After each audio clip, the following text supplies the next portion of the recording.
자, 성폭력 혐의로 피소된 국민의힘 장제원 전 의원이 당을 잠시 떠나 있겠다. 반드시 누명을 벗고 돌아오겠다 밝혔습니다. 의혹 하루 만에 아주 재빠르게 탈당계를 냈습니다. 2015년 11월 부산의 한 대학 부총장으로 재직 당시에 자신의 비서를 성폭행한 혐의로 고소됐습니다. 그런데 장제원 의원은 고소 내용은 거짓이다라고 주장을 하고 있습니다. 당시 이제 장제원 전 의원이 고소인에게 권한 문자 메시지 그렇게 가면 내 마음은 어떻게? 그렇게 가면 내 마음은 어떻게?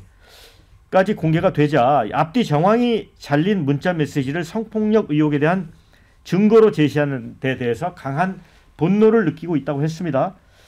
그러면서 고소인이 성폭력 피해를 입었다고 주장하는 시점은 9년 4개월 전인 2015년 11월인데 이런 고소가 갑자기 제기된 배경에 특별한 음모와 배경이 있는 거 아니냐 강한 의심이 든다 이렇게 얘기했습니다. 반드시 진실을 밝히겠다. 엄중한 시국에 이런 문제로 당에 부담을 줄 수 없어 탈당했다.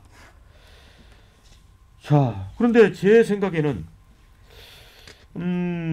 성폭력 자체가 없었다라는 또 말씀은 장제원 의원이 안 하셨잖아요. 어떻게 보세요?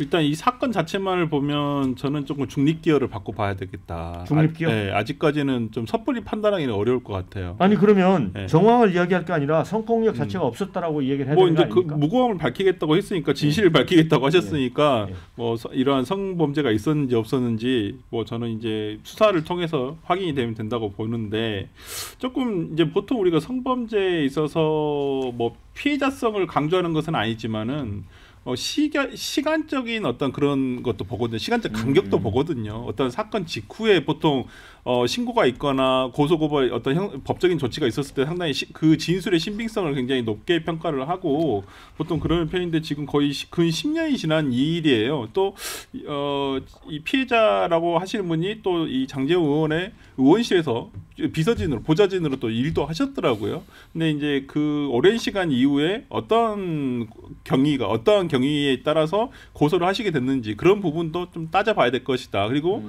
어찌 보면 형사 법정은 상당히 엄격한 증명을 요구합니다. 그렇기 때문에 뭐 장제원 의원이 본인이 하지 않았다는 부분에 대해서 입증을 하면 될 것이라 생각이 드는데 좀 정치적으로 보면 이 사건을 조금 벗어나서 어떤 사건 밖에서 봤을 때는 왜 이 시기에 이런 일들이 터졌을까? 최근에 뭐 이철규 의원, 그다음에 장제원 의원 이런 본인들 어떤 사법 리스크 이런 것들이 갑자기 그냥 솟아나거든요.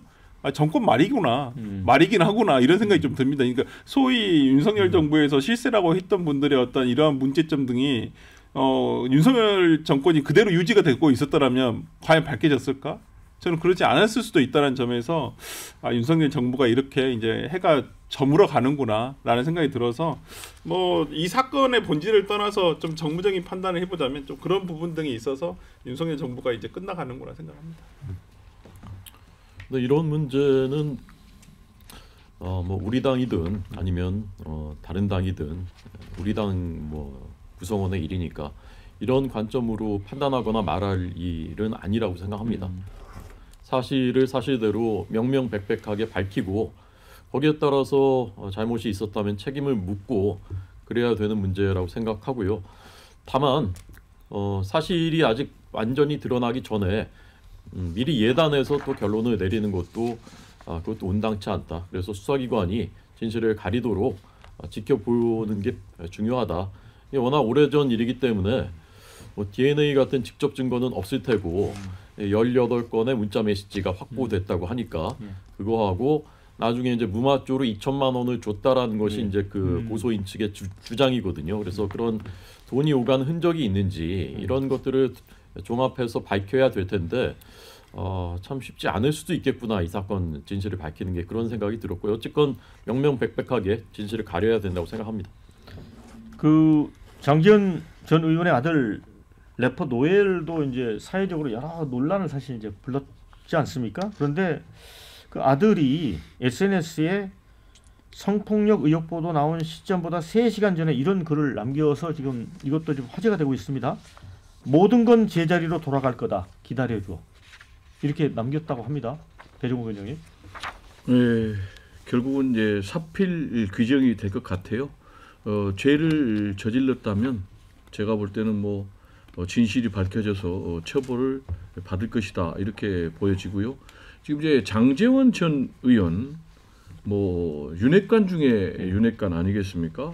최고 실세했는데 지금 뭐 이 성폭행 문제 가지고 고소가 됐다. 참 권력이 무상하다 그런 생각을 안 가질 수가 없는데 본인 같은 경우는 뭐 10년이나 지났는데 왜 갑자기 이런 문제 제기를 하느냐, 뭔가 음모가 있지 않느냐, 배경이 있는 것 아니냐 이렇게 주장을 했는데 보니까 이 미투 같은 이런 성적인 피해자들은 오랜 세월이 지나도 이게 해결되지 않아가지고 나중에 본인들이 정말로 여기에 대해서 책임을 물을 수 있다라는 그런 상황에서 문제 제기를 한 경우가 대부분이에요. 실제로 보니까 용화여고의 전 교사는 학교 다닐 때 제자들 5명을 성추행한 혐의로 10년 만에 유죄가 확정이 됐거든요.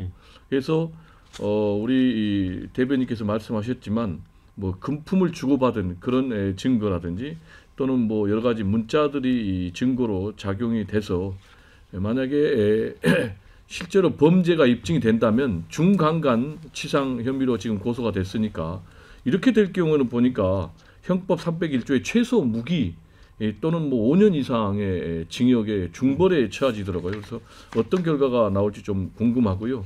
그리고 아까 이철규 지금 현 의원 아들 같은 경우도 신분 노출이 지금 4개월 만에 됐는데 이분 같은 경우도 완전 찐윤 아닙니까? 그리고 또 김건희 여사의 최측근이라고 할 수 있는 뭐 건진법사 이분 같은 경우도 뭐 카카오톡 대화 기록을 확보하기 위해서 지금 압수수색에 들어갔는데 이런 것들이 일련의 흐름이 있는 것 아닌가? 범죄들의 의혹이 있었는데 윤석열 건재할 때는 제대로 수사를 못하다가 지금 뭐 수사기관이 움직이고 있는 것 아닌가 이런 생각이 들어서 좀 확실하게 진실을 밝혀서 범죄가 있다면 처벌했으면 좋겠습니다. 네.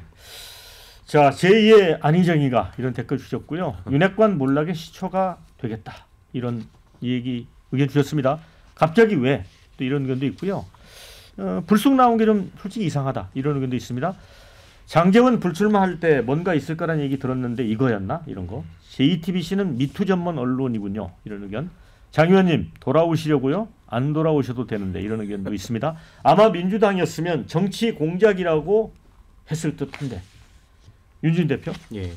아마 장제원 의원이 워낙 그 지역에서는 아주 뭐랄까 유력한 가문에 또 속해 있고 또 지역의 뭐랄까 대학과 관련돼 있잖아요. 그 장제원 전 의원의 형이 이제 대학의 총장인가 뭐 이렇게 있는 상황에서 뭐 모르겠습니다. 오랜 시간이 지났기 때문에 뭐 믿을 수 있다 없다 물론 양쪽 다 판단할 수 있는 부분인데 저는 이런 부분은 우리가 너무 정치적으로 접근하지 않았으면 좋겠고 이게 단순히 그때 어떤 일이 있었는지의 문제와 이게 성폭력이 아니라 완전히 별개의 문제잖아요.